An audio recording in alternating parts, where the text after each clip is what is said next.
Les cercles de femmes et le breathwork, tu connais? Le breathwork, je l'ai testé l'année passée et il m'a chamboulé. Cette manière de respirer libère, mais je t'en dis pas plus. Pour parler de ce concept, je reçois Myriam, une femme inspirante qui consacre une partie de sa vie à accompagner d'autres femmes vers leur authenticité. Dans cet épisode, nous allons donc parler de ces pratiques, des tabous qui les entourent et de ce que signifie vraiment respirer pour guérir. Installe-toi confortablement. Bienvenue dans Zéro Filtre. Être une femme, c'est terriblement compliqué. Les hommes et les femmes devraient avoir les mêmes droits. Zéro Filtre, un podcast qui t'invite à explorer des sujets dits tabous en toute simplicité. Le jour où les femmes diront la vérité, les journées n'auront pas la même saveur. Dans chaque épisode, plongez dans des témoignages honnêtes, de la confiance en soi à la maternité. Tu as une vraie plateforme. Ce que tu dis a de l'importance. Je ne me suis jamais permis de souffler, ne serait-ce que 15 jours. Je ne veux plus tomber. Zéro Filtre, présenté par Isaline Ackerman. Votre capacité à changer tout ce qui est démarre ici. Coucou Myriam. Coucou Isa. Je suis ravie de t'accueillir ici, dans ce studio. Merci pour ton invitation. Avec plaisir. J'ai prévu une petite présentation de qui tu es. Si ça te va, je te la lis. Et ensuite, tu pourras ajouter des choses ou dire « Non, t'as fait tout faux, Isaline, je recommence. » J'ai confiance en toi, tu me connais. Ça marche? Ok, alors on y va. Donc, tu es une femme aux multiples talents, animée par une passion profonde pour l'accompagnement et la transformation intérieure. Formée au chamanisme, à l'astrologie et au chant médecine, tu incarnes une approche holistique et bienveillante dédiée à celles et à ceux qui cherchent à se reconnecter à leur essence et à leur authenticité. Tu es maman de 2 enfants aussi. Parallèle de ton engagement dans le domaine énergétique, tu évolues également dans le marketing digital en tant que formatrice et responsable au sein d'une clinique. Un univers qui témoigne de ta polyvalence et de ta capacité à naviguer en différentes sphères de vie. Tu transmets également l'enseignement précieux des 13 mères originelles. C'est d'ailleurs toi qui m'as baignée dans ces cercles de femmes. Une sagesse ancestrale que tu intègres à tes pratiques pour aider à libérer des émotions enfuies, guérir des blessures profondes et reconnecter chacune à leur puissance du féminin sacré. C'est beau.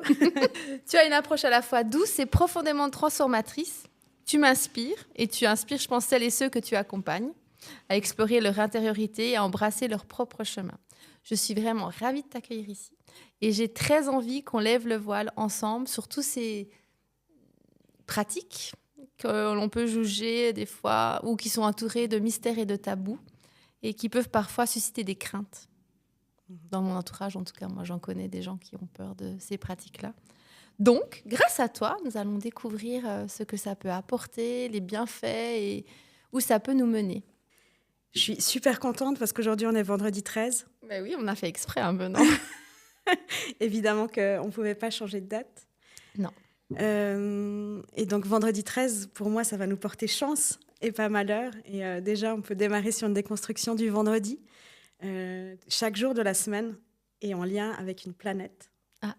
Et le vendredi, c'est Vénus. Et Vénus, c'est vraiment la déesse du divin, du féminin sacré et de la femme. Et le 13 fait le lien avec les 13 lunes qu'on a, plus ou moins une année sur 2, on va dire. Et ces 13 lunes, elles font vraiment écho à ce qu'on a à l'intérieur de nous, les femmes, à ce cycle lunaire, à ce cycle féminin, au cycle des saisons aussi. Et en fait, la peur du vendredi 13, elle est arrivée il y a quelques années avec l'Inquisition, avec la peur des sorcières, avec la peur des femmes et de leur pouvoir. Et merci de m'accueillir le vendredi 13. Mon chiffre préféré, c'est le 13. Ah. Il est tatoué chez moi. On est l'invite numéro 13. Sorcière. Oui, complètement. Est-ce que du coup, si on revient juste à cette présentation, tu veux la compléter, tu veux dire quelque chose autour de ça? Ouais, où je me reconnais vraiment, je me reconnais dans quasiment tout, hein, mais où je me reconnais peut-être plus avec fierté, c'est effectivement, j'aime aller dans la profondeur.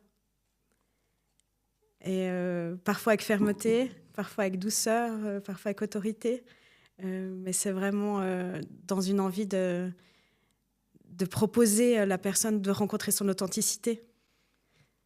Parce que je suis allergique aux masques, aux étiquettes, à l'expression « prendre ma place ». Je sais que ça provoque un peu, mais on est beaucoup en train de chercher notre place. Et en fait, notre place, elle est là. Ok, bon, écoute, si on partait avec une petite question un peu plus légère pour Dis-moi. savoir qu'est-ce que tu fais avant d'entrer dans quelque Oui. chose d'un peu plus lourd. C'est quoi ton plaisir coupable après une longue journée? Mon plaisir coupable, je sais pas si c'est coupable, mais je vais adorer renifler, sentir mes enfants. Même si maintenant ils sont ados, ça sera plus si bon qu'avant. Oui, ils te laissent faire. Ouais. Mhm. Un gros câlin de mes ados, ouais, ça fait du bien. Ouais. Et puis, vraiment, me reposer, je sais pas si ça c'est coupable, mais me reposer un peu. Ouais. Et puis là, je t'ai présenté avec des rôles, des casquettes. Mhm. En accompagnement, moi, je demande, vous êtes qui sans vos rôles et vos casquettes? Alors, Myriam, qui es-tu sans tes rôles et tes casquettes? Ben, je suis. Mais encore. Je suis une femme au multipotentiel et aux multiples couleurs. J'aime bien dire que je danse avec les astres et les saisons. Et j'aime bien nourrir mes parts qui peuvent être totalement différentes, en fait, qui peuvent être lumineuses ou ombres, mais aussi avec des parts ultra terre-à-terre. J'adore mon métier de marketing. J'adore faire de la vente, créer du contenu. J'adore créer des stratégies. Et j'adore aussi être ultra connectée, être dans ma divinité et dans mes connexions. Donc vraiment, ouais. Je ne sais pas si c'est une réponse qui te satisfait, mais je suis. Moi, toutes les réponses me satisfont. Hein. C'est juste pour savoir qui tu es. Tu vois, je trouve intéressant. Déjà, là, j'ai envie de rebondir sur... Parce qu'il m'intéresse, comment tu fais pour accepter ces deux facettes qui sont, on pourrait dire, tu vois, à total opposé, en fait. Comment tu as fait? C'est quoi ton cheminement? J'ai de la chance d'avoir pu trouver un cocon professionnel où mes valeurs propres peuvent aussi évoluer, et être entendues et se rejoindre avec les valeurs d'autres personnes, en fait. Je ne suis pas en train de promouvoir des choses qui sont contre mes valeurs. Et donc ça, c'est hyper important parce que je pense je ne pourrais pas être épanouie dans ça. Les choses que tu as décrites en moi qui, je pense, est clé, c'est que je peux être une révélatrice de talent et d'authenticité. Ça, c'est un truc, je pense que j'ai en moi, mais je l'ai en moi pas que juste dans les cercles, en fait. Je l'ai en moi en amitié. Même avec toi, peut-être tu vas m'écrire un message, me poser une question, et puis tu vas avoir la réponse qui va dans ce sens, en tout cas, de talent et d'authenticité. Je donne aussi des cours réseaux sociaux, et quand j'ai des entrepreneurs ou des étudiants qui sont là, j'ai aussi envie de les guider vers l'authenticité et leur talent. Et en fait, je crois que c'est une valeur, pas une valeur, mais est-ce que c'est ma mission? C'est peut-être ma mission, j'en sais rien, d'amener ça. Et ce que j'ai compris il n'y a pas longtemps, c'est que c'était pas juste dans les cercles de femmes, ou juste dans un soin, ou juste au travail, mais qu'en fait, c'est une mission partout. Puis ça peut être autour d'un café avec une copine, de croiser quelqu'un dans la rue et lui dire quelque chose. Et voilà, c'est peut-être ça que je suis. Ah ouais, tu réponds à l'autre question. C'est intéressant. Mais tu l'as toujours eu, ça, ce côté-là? Tu l'as deviné en route? Quand c'est que tu as eu ce déclencheur? Je pense que c'est quand même quelque chose de ma nature profonde, de ma personnalité. Mais ça a pu me jouer des tours parce que trop franche ou trop impulsive ou trop authentique ou trop, c'est pas toujours bien pris. Et peut-être que moi-même, je le contenais aussi, parfois. Et par contre, là, j'ai commencé à comprendre, mais il n'y a pas longtemps. J'ai fait une retraite récemment, et il n'y a pas longtemps que j'ai compris que cette mission ou ce potentiel d'amener les gens vers qui ils sont, il n'était pas juste dans une pratique thérapeutique, il était vraiment au coin de la rue. Et que ça, en fait, c'est trop cool. Et ça m'allège aussi mes épaules de me dire... Parce qu'on a envie de mener à bien des projets, on a envie d'organiser des choses, on a envie de structurer. Puis des fois, on peut avoir la déception que, je sais pas, une retraite, elle se remplit pas, une soirée, elle se remplit pas, etc. Et en fait, ça m'aide à sortir du « il faut que Mhm. ». Et puis que cette mission, elle est là, de nouveau partout. Mm. Alors évidemment, c'est peut-être pas très rémunérateur de discuter avec quelqu'un dans la rue et de lui révéler son authenticité. Oui. Mais là, j'en s'en fout, non? Bah, écoute, tu parles à une convaincue, parce que ça a toujours un impact après. Mhm. Tu l'as depuis toujours, depuis que tu es petite, ce côté connecté? Tu l'as laissé parler depuis que tu es petite? Tu l'as perdu en route? Quand c'est que tu t'es connectée à ça? Alors, je suis à moitié tunisienne. Mon père, il est tunisien. Et quand j'étais petite, j'allais tout le temps en vacances dans ma famille en Tunisie. Et il y avait parfois mon arrière-grand-mère qui était là, que tout le monde appelait la sorcière, qui était une femme berbère, tatouée, etc. Et effectivement, j'ai un peu des petits souvenirs, tu vois, un peu des flashbacks d'enfance, mais où quand on était malade, la sorcière, Mamati, elle venait, elle nous faisait peur en plus, tu vois, elle n'avait pas trop de dents, c'était vraiment une paysanne berbère de Tunisie, donc elle n'avait pas trop de dents, elle avait la poitrine sur la ceinture, elle avait toujours plus beaucoup de cheveux, des tatouages sur le visage, et puis elle venait vraiment, quand on était malade, c'était Mamati qui venait nous soigner, elle nous faisait des trucs avec je sais pas quoi, du sel, honnêtement je sais pas quoi, elle nous disait des choses, elle chantait, elle parlait. Et ça, c'était une première connexion. Moi, ça me fascinait. J'ai adoré. Mais c'est vrai que je n'ai pas pu tellement connecter avec ça puisque c'était une dame âgée et on ne parlait pas la même langue, etc. Donc là, c'était très présent en Tunisie, je dois avouer, sur mes terres d'origine.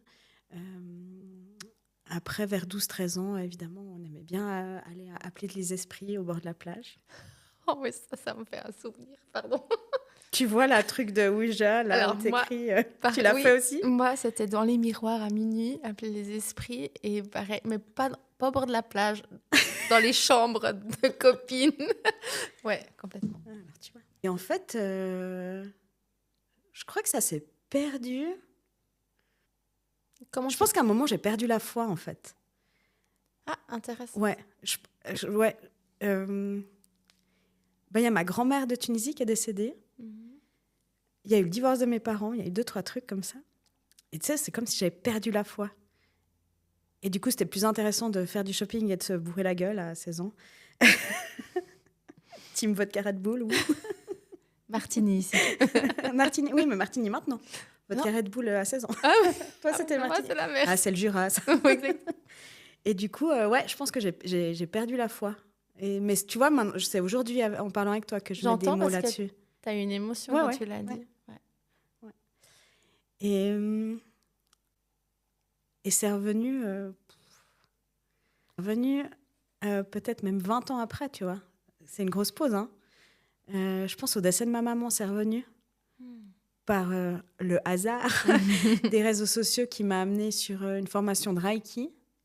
Et je me suis dit, allez, départ. Et finalement, ces femmes qui m'ont transmis le Reiki, c'est des femmes médecines qui m'ont plutôt transmis le chamanisme.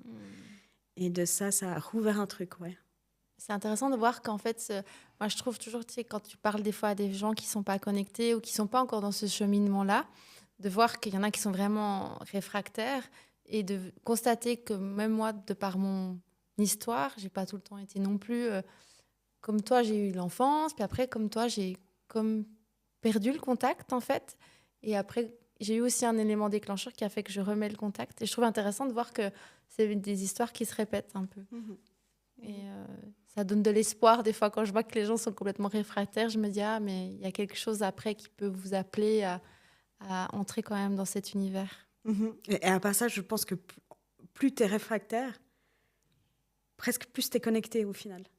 Ah, bah c'est peut-être... Ah ouais. Tu vois, comme si c'était un amour réel, je sais pas, un ouais, aimant. ou une peur, ou ouais, peut-être un aimant, effectivement. Mais moi, j'étais vraiment en mode, le chamanisme, c'est des gens qui s'habillent en peau de loup puis qui boivent leur pipi, tu vois. Enfin, c'est très intéressant que c'est toi qui dis ça maintenant. Tu vois, ouais, complètement. Ouais, t'avais des croyances. Réfractaire, ouais.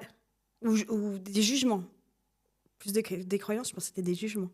Et dis-moi, quel a été le moment où tu t'es dit, ça y est, je vais créer des cercles de femmes? Est-ce qu'il y a eu un moment déclencheur, un déclic? Ouais, il y a eu un déclic hyper clair. J'ai suivi la transmission des 13 mères originelles pendant une année. Mais peut-être, si tu es d'accord, je vais revenir sur comment je suis rentrée là. Parce que, en fait, ça a été un moment fort pour moi. Je suis allée à une session de présentation des 13 mères originelles. Et puis, bon, voilà, on nous a mis en contexte, un petit moment de respiration, arriver dans la salle, etc., fermer les yeux. Et en fait, il y a eu le premier bruit de tambour. Et en fait, peut-être, je ne sais pas si tu le sens, mais moi, ça m'a monté une émotion de malade. Et ça a résonné dans toutes mes veines, dans tout mon intérieur. Après, il y a eu le chant d'incantation des 13 mères originelles. Et là, j'étais comme connectée à quelque chose que je connaissais sans le connaître. Enfin, j'en ai pleuré. Là, ça monte, tu vois. Mm-hmm. Donc, il y a eu ça. Et ça m'a fait m'inscrire clairement à cette transmission. Et puis, dans ma loyauté, j'ai participé aux séances d'information pour les années suivantes. Et puis, à cette séance d'information pour les années suivantes, j'avais prévu de faire venir 3 ou 4 personnes, je crois. Et au dernier moment, les 3 ou 4 personnes ont annulé. Et puis, je me retrouve à cette soirée à Lausanne où je partage mon expérience, comment ça m'a transformée, ce que ça m'a appris, etc. Et puis, je dis tout d'un coup, en regardant dans les yeux une des femmes qui m'a transmis, il y a 4 personnes qui devaient venir, j'aurais adoré leur transmettre ça. C'est dommage qu'elles ne soient pas là ce soir. Puis elle me regarde un peu les yeux grands ouverts, puis dit « Ah, mais je dois peut-être créer mon propre cercle !» J'avais besoin de cette validation, de cette libération pour lancer le premier. Et ça, c'était déjà en 2020. Et voilà, je pense que en human design, je crois que je suis une personne qui a besoin de répondre. Je ne suis pas experte là-dedans. Mm-hmm. Apparemment, je fais partie de ceux qui doivent répondre et pas créer d'eux-mêmes. Et ça m'a fait du bien qu'on me dise « Vas-y », d'une certaine manière. Et donc, voilà comment c'est. C'est le déclic. C'était le déclic. Ouais. Puis pour celles qui ne connaissent pas ce que c'est les cercles de femmes, est-ce que tu peux nous dire c'est quoi en fait? Parce que peut-être qu'il y a des croyances. Oui, mais c'est un endroit où on se voit à la pleine lune et on danse toutes nues autour d'un feu. Et on brûle. Ça peut être ça. On brûle. Un cercle de femmes, ça peut prendre toutes sortes de... J'ai envie de dire de forme, mais pas vraiment de forme, puisqu'en principe, on est en cercle. Mais c'est avant tout un espace où chaque femme est invitée à venir comme elle est au moment T, fatiguée, en SPM, en joie, maquillée, triste, avec une couronne sur la tête. C'est pour moi un endroit où elle est invitée à s'asseoir dans le cercle, à pouvoir ressentir la présence de chacune des femmes autour d'elle et de pouvoir enlever ce manteau de compétition, pouvoir enlever les couches d'a priori, pouvoir enlever les couches de peur, de crainte. Et c'est un endroit où on doit pouvoir s'asseoir vraiment le cœur ouvert et connecté à ce qu'on appelle ce bien gros mot d'amour inconditionnel. Mais l'amour inconditionnel, c'est quoi? C'est accueillir quelqu'un comme il est, avec ses ombres, ses lumières et simplement son énergie du jour, sans jugement. Et donc après, c'est un endroit où souvent on va parler, on va partager, faire tourner un bâton de parole pour que chacune puisse prendre sa parole et prendre sa place le temps qu'elle le souhaite, ou déposer simplement son silence, si c'est son silence qu'elle a envie de déposer, mais qu'elle puisse le faire en étant accueillie et entendue, sans qu'on cherche à dire « Ah oui, mais au fait, moi aussi, ça m'est arrivé ». Ça, c'est des endroits où c'est rare. À part ici, apparemment. Je peux garder le micro, c'est cool. Ah oui, moi, je te laisse parler, c'est très intéressant. Et souvent, ce qui est intéressant, c'est que je ne crois pas tellement au hasard et que les gens qui vont se retrouver dans un cercle vont avoir des histoires qui font écho, ou des personnes qui vont se reconnaître, ou alors des personnes qui vont être complètement peut-être choquées par ce qui est dit par l'autre. Mais c'est de toute façon guérisseur. Si on accueille les choses avec vraiment ce cœur ouvert, ça peut être guérisseur pour tout le monde. Pour moi, la guérison, ça a été de parler, en fait. Là, je semble à parler, mais je ne suis pas quelqu'un qui parle beaucoup. ou qui parlait beaucoup peut-être. Et ça m'a vraiment appris à prendre le temps de déposer ma parole.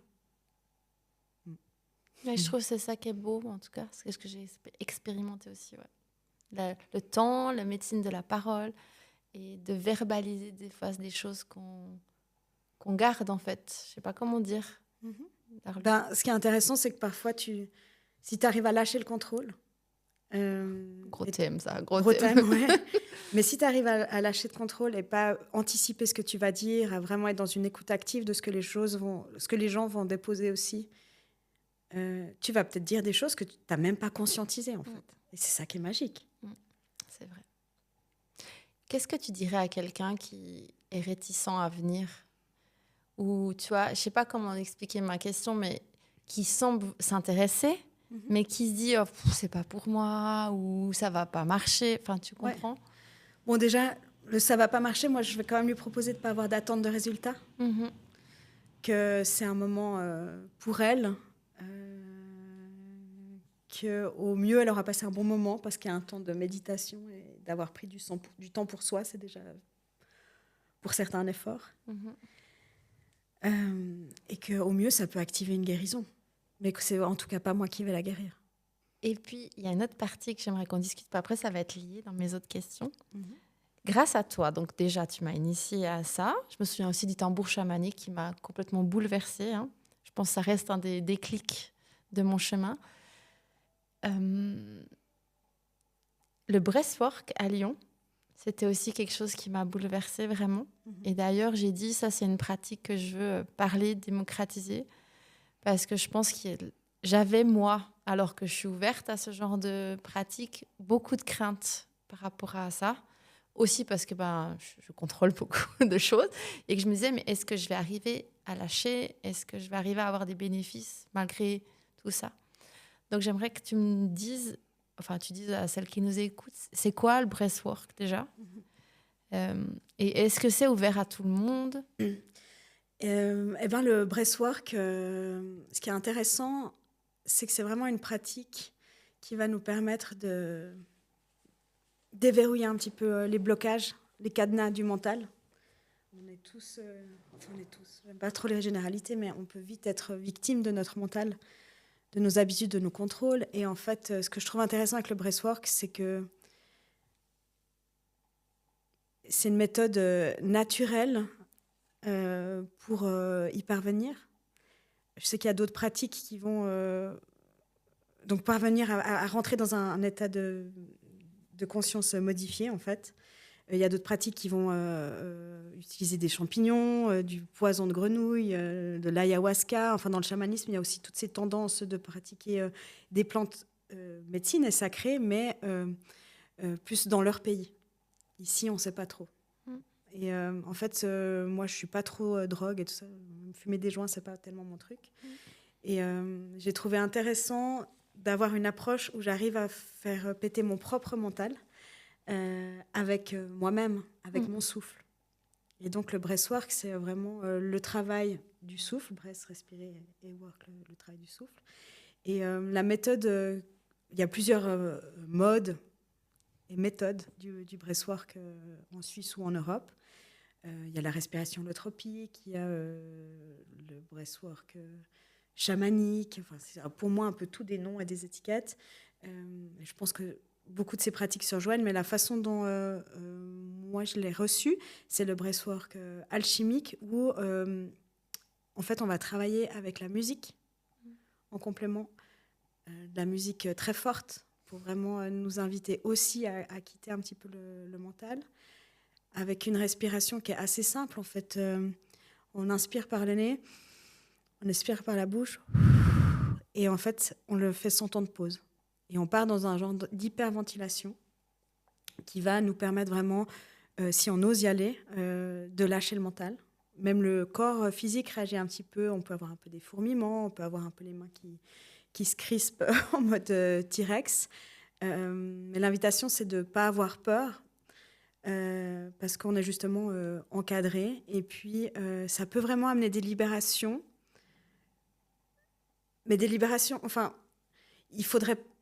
Ouais, il faudrait, j'aime pas cette expression, mais l'idée, c'est de pas forcément voir le breathwork comme un truc où tu vas régler un problème incroyable. Ça peut, mais ça peut aussi simplement t'inviter à reconnecter à ton enfant intérieur et rigoler pendant 30 minutes. En fait, ou ça peut être simplement un voyage, si j'ai le droit de partager comment toi tu l'as vécu, Oh, bien sûr, vas-y. un voyage qui peut être très intérieur, où nous, à l'extérieur, on se dit, est-ce qu'elle est en train de voyager ? Parce que même si on voudrait se détacher du résultat, on a envie de s'assurer que la personne passe un bon moment, mais qui, en fait, à l'intérieur, est ultra transformateur. Donc, il y a vraiment... ce qu'on dit souvent quand on lance une session de breathwork, c'est oser. Oser, oser, oser. Parce que certains vont être dans leur cocon et sous leur couverture et avoir un méga kiff comme ça. D'autres vont se lever et hurler comme des loups. D'autres vont devoir taper un coussin. D'autres vont traverser 4 fois la salle et on doit le sécuriser avec une couverture pour pas qu'il tape les voisins. Enfin, c'est vraiment à chacun son travail. Et je trouve que c'est une méthode assez rapide pour aller toucher des points. Certains disent, moi je ne veux pas m'appuyer à fond là-dessus, mais certains disent qu'une session de breathwork, c'est 2 ans de psychothérapie. Quand tu me partages qu'il y a des gens qui se lèvent, etc. et tout, bon, moi je l'ai vécu, je sais qu'on est plusieurs, on a tous quelque chose sur les yeux qui nous coupe des autres, en fait. Donc on est vraiment... Enfin, moi je ne me suis pas sentie observée par les autres parce que je sais qu'il y a des gens qui pourraient avoir peur du regard de l'autre quand ils vivent ce moment. Mais on est vraiment dans une espèce de bulle. J'en profite juste pour partager mon expérience par rapport à ce que j'ai vécu. C'est vrai que j'ai adoré la version musique, etc. Je pense pas que je serais... En tout cas, j'ai presque pas envie d'aller tester un autre style parce que ça m'a vraiment fait voyager niveau... Je sais pas, c'était un rêve, quoi. J'ai pas d'autres mots. Et justement, qu'est-ce que tu dirais quand il y a ces gens qui courent, etc. Tout ça, est-ce que on peut rassurer les gens qui auraient envie de venir et qui ont une crainte par rapport à ça, ou est-ce que tu aurais quelque chose à leur dire ? Bon, le comment... je pense que c'est intéressant de s'écouter. Il y a des sessions individuelles, les gens qui ont besoin d'être vraiment dans leur propre énergie. Ah, ok. Et il y a des sessions individuelles. Mais c'est vrai que souvent, c'est intéressant de créer ce qu'on appelle la géométrie de l'espace et la géométrie des gens. Et puis souvent, moi j'ai quand même cette croyance que le hasard n'existe pas et que les gens qui se retrouvent dans ces salles-là, ensemble, pour respirer, apportent aussi des choses les uns aux autres. Et ça peut être intéressant que ce soit dans le fait de se sentir un peu bousculé ou dans le fait de pouvoir rester dans sa propre bulle. Ça reflète aussi la vraie vie. Et donc, dans le concret, effectivement, il y a quand même tout un moment où on vous amène gentiment vers cette respiration. C'est pas juste tu sors ton taxi et puis tu commences à respirer. On crée vraiment un espace sacré, connecté voilà, à nos lignées, à nos guides, à nos outils chamaniques, mais ça peut être aussi très chrétien pour les gens qui sont dans d'autres croyances, et c'est complètement OK. Et cette géométrie qui est créée, par la position des tapis, 2, par les personnes qui respirent, qui sont effectivement donc les yeux bandés et quand même avant tout dans leur intériorité, concentrés sur leur souffle. 2, les instruments, on a des instruments de musique aussi. Ça peut être tambour, maracas, chant, on chante beaucoup. On vient parfois toucher aussi les personnes pour amener une libération ou pour simplement apaiser. Des fois, on va faire un câlin. Enfin, vraiment, ce qui est intéressant, c'est... donc, si la personne elle a une crainte, pour revenir vraiment à ta question de base, je pourrais lui expliquer comment ça se passe, une session, et puis après, d'elle-même, de sentir si elle a envie d'une session individuelle, qui est un petit peu différente parce que c'est un peu plus court, et t'as moins... Ouais, t'as moins d'écho, simplement, parce que t'es seule. Donc, ça peut être intéressant de vivre ce passage aussi à plusieurs et de pouvoir aussi échanger à la fin. Tu as parlé brièvement des bienfaits avant. Oui. Est-ce que tu peux en citer quelques-uns ? Tu as dit libération émotionnelle. Il y en a qui peuvent vraiment juste passer par un moment de détente et de bien-être. Ouais. Mais d'autres vont vivre une vraie guérison. D'autres pourront être surpris. D'autres pourront lâcher une colère ou lâcher des larmes ou reconnecter à une certaine joie. Ce qui est intéressant, c'est que Tu vois, c'est pas un Discman où tu vas mettre ton CD puis te dire je veux libérer ma colère. Ouais, c'est ça que je trouve intéressant. Tu peux pas dire je viens faire ça aujourd'hui en fait. Non, même si vraiment l'invitation c'est de mettre une intention à ton voyage, ça peut être intéressant quand on est très dans le mental de dire je mets l'intention de me laisser porter ou c'est juste pour moi. Parce que tu peux être ou déçu ou surpris. Enfin, l'idée, pour moi, c'est de ne pas avoir trop d'attentes ou de résultats. Parce que peut-être tu vas dire, je dois régler le conflit avec ma grand-mère autour de la dinde de Noël. Puis en fait, tu vas simplement te retrouver dans un truc qui n'a rien à voir dans ton voyage. Donc le voyage, il peut être très intérieur, il peut être avec des mots, avec des... On va peut-être entendre des choses, on va peut-être visualiser. Il y en a, ils sont dans des bandes dessinées. Et puis il y en a d'autres qui vont juste voir un point rouge derrière leurs paupières. Et en fait, tout est juste. Tu vas vraiment... être emmené, comme tu gères ton propre souffle, tu es accompagné par la musique, par les rythmes. Mais ce que je trouve très beau dans la pratique du breathwork, en tout cas telle qu'elle m'a été enseignée, c'est que tu restes souverain de ton voyage. Si tout d'un coup vraiment ça devient trop dur, tu peux aussi respirer un peu moins fort ou arrêter de respirer puis te laisser aller dans autre chose. Cette souveraineté, pour moi, elle est intéressante. Et je crois que par cette souveraineté, tu vas justement aller toucher des choses que tu peux aller toucher, mais qu'on ne va pas t'emmener en catharsis dans un truc où c'est trop dur ou pas le bon moment de le régler. Parce que ce n'est pas l'espace de tout régler non plus. Tu peux avoir besoin d'un soutien thérapeutique, d'un soutien médical, etc. Et donc le c'est pour qui, je crois que tu avais posé la question tout à l'heure, c'est pour qui. On fait attention quand même, s'il y a certains cas, on va éviter... Les antidépresseurs, on va poser la question. Selon le traitement, on ne va peut-être pas forcément y aller. Les gens cardiaques, on va faire attention aussi. Grossesse exclue. Oui, il y a toute une liste comme ça. Les épileptiques, on fait attention parce qu'on est vraiment sur de la musique très forte aussi. Avec la respiration, ça peut provoquer... Enfin voilà, il y a quelques interdits ou pas interdits. Peut-être justement quelqu'un qui est sous antidépresseur, on lui proposerait peut-être plutôt une session individuelle. Comme ça, on est 100% là pour la personne. Et pas quand on est en groupe, on en prend entre 6 et 8 pour un seul facilitateur. Et donc, voilà, on a moins de présence focusée sur une personne. S'il y a un cas de santé plus difficile, on préfère être sur un plus petit groupe, par exemple. Qu'est-ce qui t'a donné envie de faire cette pratique-là, de la compléter à tes cercles? Parce que sur moi, j'ai vu que c'était quand même bien de faire péter le mental. Je savais pas si tu avais envie de partager ton expérience. Qu'est-ce que toi, tu as vécu avec cette pratique-là? Je vais peut-être être un peu décevante, mais souvent, quand je me connecte dans ces espaces, après, je ne me rappelle pas. Non, c'est pas décevant, ça veut dire que ça t'appartient, en fait. Ouais. Je pars tellement... je me laisse aller, je me laisse porter, que du coup, quand je reviens, je ne me rappelle pas forcément. En fait, j'avais pratiqué les premières fois en Suisse et j'avais un peu souffert qu'on me force dans ma respiration. Oui, je comprends. Ouais, qu'on soit là à t'imposer le rythme, c'est ça que tu dis? Exactement, parce qu'il y a certains praticiens qui vont imposer un rythme et une puissance et qui sont vraiment en mode accouchement, quoi, au niveau du bruit. Et c'était être allé un peu trop loin pour moi. Et après, voilà, j'ai observé un petit peu ce qui se faisait et j'ai eu envie pour moi d'aller respirer. Sans forcément l'intention au départ, même si la formation est pour devenir facilitateur de breathwork. Notre formatrice, elle dit toujours, tu ne peux pas emmener des gens marcher sur les braises si tu n'as pas fait toi-même. Traverser toi-même. Et du coup, j'ai trouvé hyper intéressant de le vivre. C'est une formation intense et c'est une formation qui change ta vie, je pense. Et en fait, là, je me rends compte au quotidien, j'ai beaucoup de stress quand même. Mais de savoir avoir cet outil de respiration, sans forcément respirer 1h20 avec de la musique et tous les tralala, mais juste de pouvoir retourner à ton souffle qu'on a tous à l'intérieur de nous, c'est pas magique, ça? On n'y pense c'est pas pas assez. De la sorcellerie. Hein. Non, on n'y pense pas assez, en fait. Y a-t-il des malentendus autour du breathwork que tu aimerais déconstruire?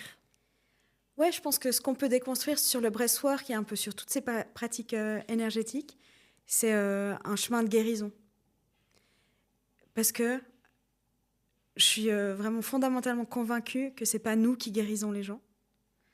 Que ce soit en étant praticien breathwork ou en proposant un cercle de femmes ou en faisant un soin énergétique ou même en coachant comme tu le fais. On va vraiment pouvoir activer, réveiller le pouvoir de guérison de la personne qui se confie à nous, ou qui nous fait confiance en tout cas pour un processus, et qu'on a une partie de responsabilité dans notre parcours de guérison.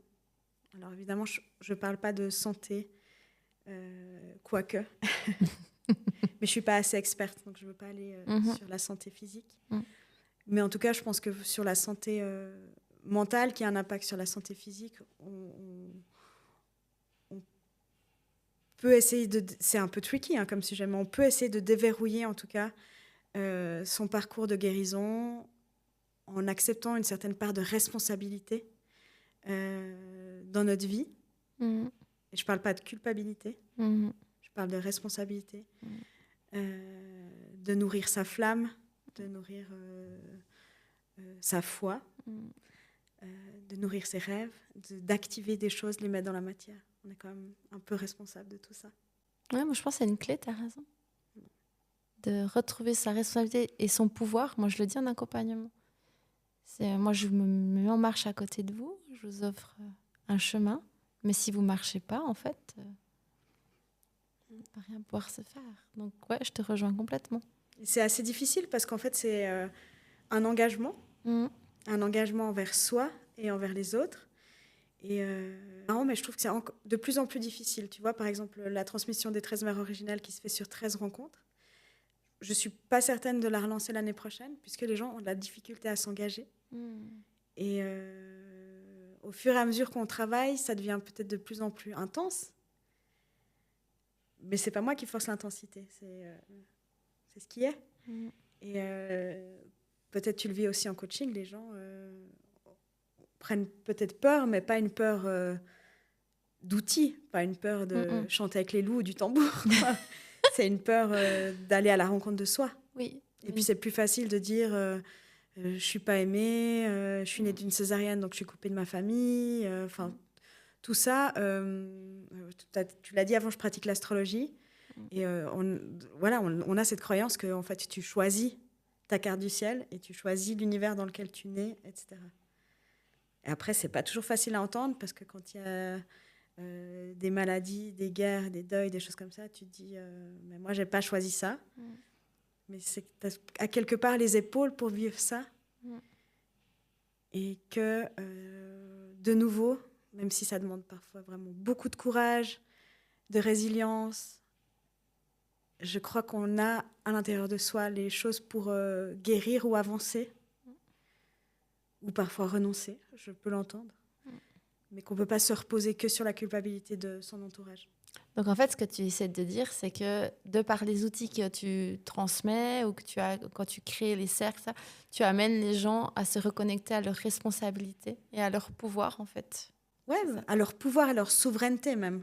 Parce que quand tu es souverain, tu es responsable, tu vois, quelque part. Donc en fait, quand on vient te voir, on fait le choix aussi. Enfin, quand on s'engage dans ces pratiques-là, c'est un peu comme en accompagnement ou j'ai envie de dire qu'en psychothérapie, on s'engage à aller regarder sous le tapis. Moi, j'aime bien dire qu'avoir la merde qu'on y a cachée, en fait, et assumer. Et ça veut dire, ça peut être inconfortable, mais en fait, c'est pour du confort plus tard. Ouais. Sauf qu'en chemin, c'est sûr, ça peut être désagréable un petit peu. C'est vrai. Le développement personnel, c'est assez cet oignon quand même, où tu enlèves des couches. Puis tu enlèves des couches, puis à chaque fois que tu crois que tu as fini, non, il y a une nouvelle couche qui vient. Et puis en fait, des fois, alors je sais pas comment toi tu le vis, mais des fois, moi je le vis comme des fois, à chaque fois la crise d'après, elle est des fois un peu plus dure, mais plus intense et j'ai les outils pour les régler. Ça va plus vite, c'est vrai. Des fois, ça va plus vite. Mais c'est vrai que c'est pas des chemins, juste je bois du matcha et je fais du yoga en fait. Oui, ça c'est le truc doudou, c'est le développement. Ça c'est doudou et il y a le développement personnel doudou qui peut être cool. Ouais, mais bon. Voilà, mais c'est vrai que dans le chamanisme, c'est pas doudou en fait. Le chamanisme dans les terres originelles, les gens qui sont des vrais chamans, parce que je me définis pas du tout comme ça, c'est des gens qui souffrent dans leur tribu. C'est pas un chemin confortable. Et donc, quand on va dans ces processus, on va regarder son ombre, on va regarder ce qui est difficile et on essaie de crever les abcès. Comment tu réagis quand les gens ils voient ça comme des pratiques étranges ? Bon, ils ont raison. Des fois, moi-même, j'ai mon petit mental qui part et là, je suis là. Mais qu'est-ce qu'on est en train de faire ? c'est quoi cette musique? On dirait de la Goa'uld. Enfin, des fois, mon mental, il se dit aussi, c'est bizarre. Et puis je me rappelle pourquoi je le fais.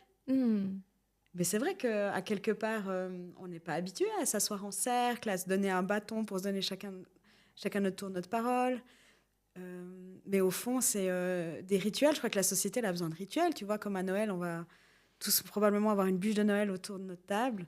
C'est aussi un rituel qui vient des époques païennes, etc. Puis ça se transmet et ça nous donne un peu des lignes.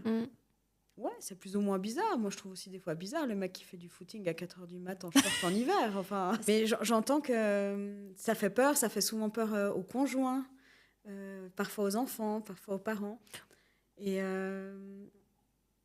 moi, j'ai eu dans mon premier cercle de femmes vraiment une femme dont le mari, à un moment donné, voulait l'interdire de venir. Est-ce que ça faisait appel à des craintes par rapport à des sectes, je veux dire, Ouais, un petit peu. Et pourtant, il n'y avait pas la notion de l'argent parce que la première année que j'ai lancé, je l'ai fait vraiment totalement gratuitement. Mais il avait... En fait, il voyait que sa femme, elle changeait. Et je pense qu'il a eu peur de ça. Et comme c'est quand même difficile à raconter ce qui se passe dans un cercle, à l'expliquer, etc. Et moi, je ne pouvais pas non plus l'inviter parce que c'est un homme et que c'est un cercle vraiment très féminin. Elle lui a fait faire des soins énergétiques. Il a eu l'ouverture d'esprit d'aller faire des soins énergétiques. Et on a vraiment passé du je me suis engueulée, je suis partie de la maison, j'ai failli pas venir, nanana, à il est à son 3e soin énergétique, il adore, il est trop triste de ne pas pouvoir faire des cercles d'hommes dans notre région, et ci et ça. Donc c'est assez intéressant. Mais je comprends cette crainte et cette crainte portée sur soi-même, parce qu'en fait, quand même, quand on rentre dans ce genre de processus, on change. T'as aussi changé, Isaline. Ah bah, et j'en suis très heureuse. Mais effectivement, je pense que si on m'avait marqué tous les étapes que j'ai dû faire pour y arriver, j'y serais pas allée, je crois. C'est un peu comme la maternité. Ouais. C'est ça qu'on raconte pas trop l'accouchement, tu vois. Voilà, ouais, parce que sinon, l'humanité s'éteindrait. Tu me dirais à ton toi d'il y a 5 ans, si tu l'avais en face de toi? 5 ou 10 ans, je sais pas, j'ai mis 5 ans, mais tu peux 5 changer. ans, ça fait quand? Attends. 2019 Ou peut-être d'avant avant ton déclic pour les cercles? Peut-être que, ouais, même peut-être déjà en 2019, et encore aujourd'hui, tu vois, je lui dirais, tout est là, en fait. Tout est là. Vas-y, tout est là. Je trouve que... Et je me le dis encore à moi aujourd'hui, en fait. Parce que je peux nourrir ce besoin, ou cette croyance de ne pas être assez, et ce besoin d'être formée. J'ai fait honnêtement, j'ai fait une grosse boulimie de formation depuis 2017, encore plus avec le Covid qui nous a ouvert plein de formations en ligne dans tous les sens. Et ouais, je me dirais, tout est là. Quel message t'aimerais que les auditrices, auditeurs retiennent de ce qu'on a échangé?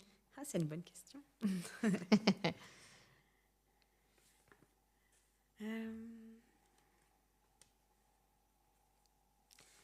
J'aimerais les inviter à regarder à l'intérieur d'eux ce qui est là. Regarder leur flamme intérieure, comment elle est. Si elle est toute petite, vacillante, ou si au contraire elle est dévastatrice. Comment apaiser cette flamme. Et qu'en fait ils ont vraiment souveraineté et pouvoir et puissance à l'intérieur d'eux, qui n'ont pas forcément besoin d'être validés par l'extérieur ou guéris par l'extérieur. Ouais. Est-ce que tu as des livres ou des ressources à recommander, des podcasts qui pourraient soit libérer la parole autour de ce qu'on a discuté, soit encourager les gens à venir, ou alors... Vraiment, une des premières recommandations, alors ça ne correspond pas tout à fait à ta question, mais je pense qu'une des premières recommandations, ça serait de faire son thème astral. Ah, ça c'est trop bien. Parce que je trouve que donc un thème astral, c'est une photographie du ciel le jour de sa naissance et à l'heure de sa naissance, au lieu où on est né. Donc il faut idéalement avoir sa date de naissance, son heure de naissance et son lieu de naissance. Ça permet de voir les positions qu'on a. Et puis le thème astral, c'est à ne pas confondre avec si vous allez gagner au loto demain ou si vous allez trouver un nouvel amoureux. C'est plutôt aller voir vos potentiels, vos défis et vos challenges dans la vie. Et en fait, moi, je l'avais fait, je crois que tu l'as fait aussi, Zaline. Ça permet un peu de se connaître, en fait, ou de mettre des mots sur des choses qu'on peut ressentir à l'intérieur de soi ou vivre quotidiennement.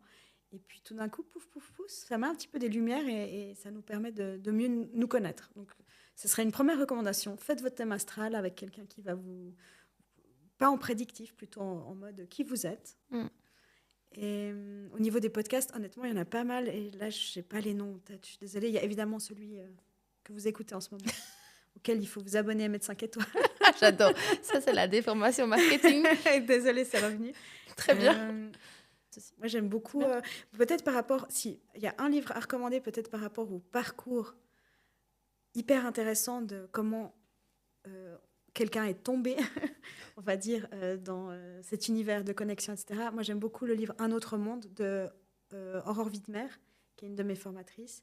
Et en fait, je l'ai adoré parce que je l'ai lu un peu... Enfin, c'est un journal intime. Et je me suis beaucoup reconnue dans ce parcours de travailler dans le marketing. Puis tout d'un coup, un déclencheur fait que je me connecte à d'autres choses.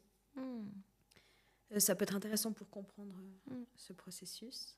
Un joli exercice aussi, c'est sans rien acheter, à la maison, regardez votre bibliothèque, plongez dans un livre au hasard, trouvez avec votre doigt une page, une phrase, et là déjà vous aurez des messages. C'est beau ça, on va garder ça. Ouais. Bonne astuce. C'est encore mieux que les oracles. Ouais, des fois c'est intéressant parce qu'on est justement un peu dans cette mode quand même de la connexion. Il y a des oracles partout, même dans les stations essence en France, il y a des oracles. J'ai aussi envie d'amener cette croyance que toucher à sa foi, c'est pas forcément dépenser de l'argent. Ah oui, t'as raison. Évidemment, quand vous allez faire un soin énergétique, quand vous participez à un cercle de femmes, c'est normal de participer financièrement parce que la personne, elle a loué un espace, elle s'est formée, etc. Mais que vous pouvez vraiment vous connecter ce soir. Regardez quand elle a pleine lune, quand on n'est pas en direct. Regardez juste la lune. Regardez les étoiles, regardez la nature, les arbres. Tirez une phrase dans un livre. Tout est là. Merci pour cette précision. Parce que c'est vrai que ça fait du bien. Ça pourra encourager tout le monde à se connecter simplement. Et j'avais une avant-dernière question.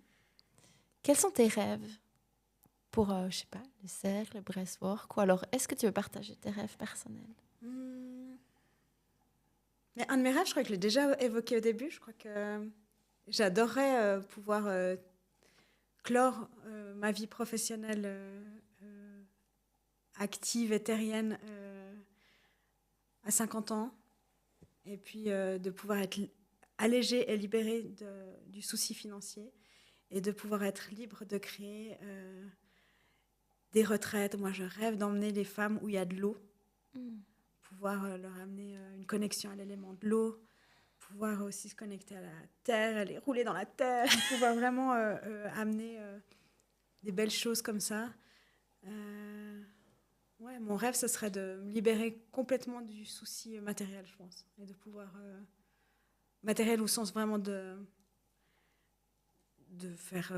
payer ses factures à la fin du mois, en fait. Et voilà, de pouvoir créer de la magie